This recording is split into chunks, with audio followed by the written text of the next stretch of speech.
नमस्कार dear students, स्वागत है आपका इस वीडियो में। और इस वीडियो में हम करेंगे कक्षा 9 का प्रश्नावली 13.2 का प्रश्न नंबर 10। तो चलिए हम स्टार्ट करते हैं इस वीडियो को और करते हैं अपना प्रश्न नंबर 10 का हल। और डियर स्टूडेंट्स, इससे पहले मैंने प्रश्न 1 से 9 तक हल करा दिए हैं। तो देखिए प्रश्न नंबर 10 में हमसे क्या पूछा गया है कि आकृति में आप एक लैंप शेड का फ्रेम देख रहे हैं। इसे एक सजावटी कपड़े से ढका जाना है। इस फ्रेम के आधार का व्यास 20 सेंटीमीटर है और ऊंचाई 30 सेंटीमीटर है। फ्रेम के ऊपर और नीचे मोड़ने के लिए दोनों ओर 2.5 सेंटीमीटर अतिरिक्त कपड़ा भी छोड़ा जाना है।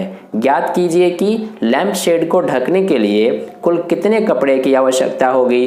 तो डियर स्टूडेंट्स, प्रश्न नंबर 10 के लिए हमें ये एक लैंप शेड का फ्रेम दिया गया है, जिसमें हमें क्या कहा गया है कि इसकी ऊंचाई हमें 30 सेंटीमीटर दिया गया है और इसको ढकने के लिए ऊपर और नीचे से 2.5 सेंटीमीटर अतिरिक्त कपड़ा इसमें जोड़ा जाना है। यानी कि ये हम मान लेते हैं ऊपर इस तरह से 2.5 सेंटीमीटर अतिरिक्त कपड़ा ये हमने यहाँ पर मान लिया, ठीक है। और इसी तरह से 2.5 सेंटीमीटर नीचे भी ऐसे ही हमें कपड़ा जोड़ा जाना है।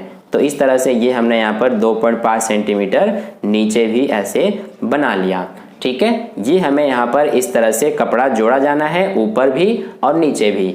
अब इसमें हमें क्या कहा गया है कि इस जो लैंप शेड का फ्रेम है इसकी ऊंचाई हमें दिया गया है 30 सेंटीमीटर। तो ये हम यहाँ पर 30 सेंटीमीटर इसकी ऊंचाई लिख लेते हैं, ये हमारा हो गया। और अब देखिए कि इस पूरे कपड़े की जो लंबाई हो जाएगी, यानी कि ये यहाँ से लेकर यहाँ तक, इसकी लंबाई हमारी टोटल कितनी हो जाएगी, या फिर यूं कहें इसकी ऊंचाई हमारी कितनी हो जाएगी। अगर हमने 2.5 सेंटीमीटर ऊपर और 2.5 सेंटीमीटर नीचे कपड़ा जोड़ा है और 30 सेंटीमीटर का हमारा ये हो गया, तो ये टोटल कितने हो गए। सबसे पहले 2.5 प्लस 2.5 कितने हो जाएंगे हमारे, ये हमारा हो जाएगा 5.0 यानी कि 5। तो 30 में 5 जोड़ देंगे तो ये हमारा आ जाएगा 35 सेंटीमीटर, ठीक है। और इसके अलावा हमें कहा गया है कि इसका व्यास जो है वो 20 सेंटीमीटर है। तो ये हमने यहाँ पर इसका व्यास लिख लिया 20 सेंटीमीटर का, ठीक है। अब हमें इसमें ये बताना है कि इस लैंप शेड को ढकने के लिए कुल कितने कपड़े की आवश्यकता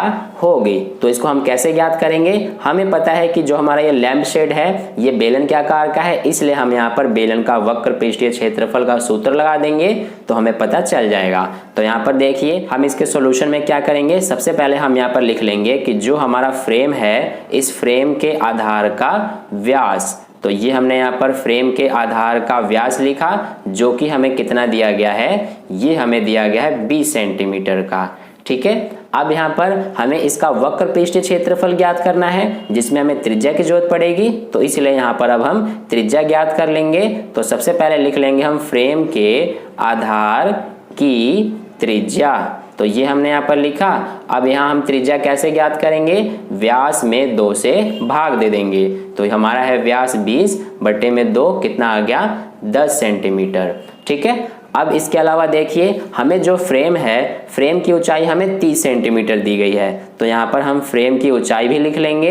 ये हमने यहाँ पर लिखा फ्रेम की ऊंचाई। अब फ्रेम की ऊंचाई देखें, यहाँ पर ध्यान दीजिए कि इसमें 2 ऊंचाई शामिल है हमारी। एक तो इस फ्रेम की ऊंचाई 30 सेंटीमीटर और इसके अलावा 2.5 ऊपर और 2.5 सेंटीमीटर नीचे जोड़ने के बाद ये दूसरा वाला ऊंचाई हमें दिया गया है 35 सेंटीमीटर, ठीक है। तो इस फ्रेम की ऊंचाई को हम यहाँ पर कैपिटल H से दिखा देते हैं, ठीक है। तो ये हमें दिया गया है 30 सेंटीमीटर और हम यहाँ पर कपड़े की जो ये लंबाई है पूरी यहाँ से लेकर यहाँ तक, इसको स्मॉल h से दिखा देंगे। तो यहाँ पर हम लिख लेंगे कपड़े की ऊंचाई, या फिर इसको हम यहाँ पर लंबाई लिख देते हैं और इसको हम यहाँ पर h से दिखा देते हैं, स्मॉल h से।